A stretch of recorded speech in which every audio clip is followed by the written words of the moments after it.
दोस्तों नमस्कार। आज तानाशाही के खिलाफ एक लंबा संघर्ष करने वाले जयप्रकाश नारायण जी की जयंती है।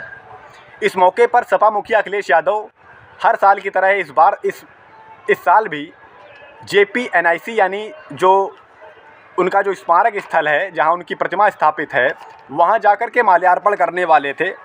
लेकिन शायद भाजपा सरकार कुछ छुपाना चाहती है या कुछ ऐसा तो है वहां जिसको वो अखिलेश यादव को दिखाना नहीं चाहती, और इसीलिए माल्यार्पण करने से उनको रोका गया। आपको खबरें मिल रही होंगी कल से लेकर। पहले उस स्मारक स्थल को सील किया गया, चारों तरफ टीन के शेड लगाए गए, और अब अखिलेश यादव के बाहर पुलिस फोर्स तैनात कर दी गई। बैरिकेडिंग ऐसे की गई जैसे किसी बॉर्डर को सील किया जाता है, इस तरीके से वहाँ बैरिकेडिंग की गई। इसके बाद अखिलेश यादव रोड पर आए और उन्होंने रोड पर ही एक वाहन के जरिए अपने घर से JP जी की मूर्ति को मंगवा लिया और वहीं माल्यार्पण कर दिया। और उसके बाद अखिलेश यादव ने बिहार के मुख्यमंत्री नीतीश कुमार से अपील की कि नीतीश जी, आप इनका साथ छोड़िए, समर्थन वापस लीजिए, क्योंकि आप भी JP आंदोलन से ही निकले हुए नेता हैं।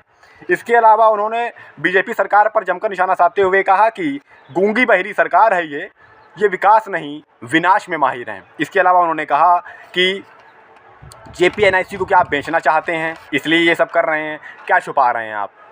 इसके अलावा दोस्तों, अधिकारियों ने ये कहा, LDA के अधिकारी जो हैं, कि अखिलेश जी एक पत्र लिखा अखिलेश यादव को। उन्होंने कहा कि अखिलेश जी, वहाँ कीड़े मकोड़े हो सकते हैं, बारिश का सीज़न है, कीड़े मकोड़े हो सकते हैं, आप मत जाइए। ये तो बिल्कुल बचकाना तर्क लगता है दोस्तों।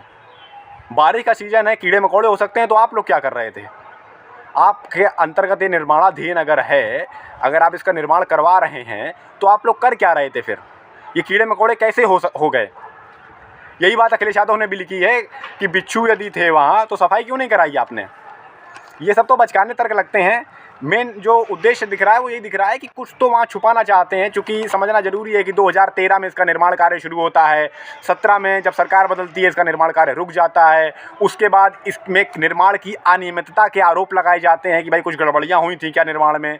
इसके बाद इसकी जाँच बिठाई जाती है। वो जाँच का तो कुछ अता पता नहीं लगता है कि कहाँ तक पहुँची, कहाँ तक नहीं पहुँची, और निर्माण भी रुका हुआ है, निर्माणाधीन है अभी भी आप इसका निर्माण नहीं करा पाए हैं। 2017 से 24 हो गया, अब तो 7 साल हो गए हैं, लेकिन JPNIC का अभी तक आपने लोकार्पण नहीं करवा सके हैं, अभी आप तक उसको कंप्लीट नहीं करवा पाए काम। और जब अखिलेश यादव वहाँ जाकर के माल्यार्पण करना चाहते हैं तो आप उनको जाने नहीं देते हैं। तो आखिर बड़े सवाल ये उठते हैं कि इस लोकतांत्रिक देश में आप किसी के भी स्मारक स्थल पर यूँ आप प्रवेश करने से कैसे रोक सकते हैं? बड़ा सवाल है। दूसरा सबसे बड़ा सवाल है कि वहाँ क्या कुछ छुपाना चाहते हैं क्या, कि वो जनता ना देख ले, वो सपा के जरिए, अखिलेश यादव के जरिए, समाजवादी पार्टी के कार्यकर्ताओं के जरिए जनता ना देख ले, क्या ऐसा कुछ है क्या?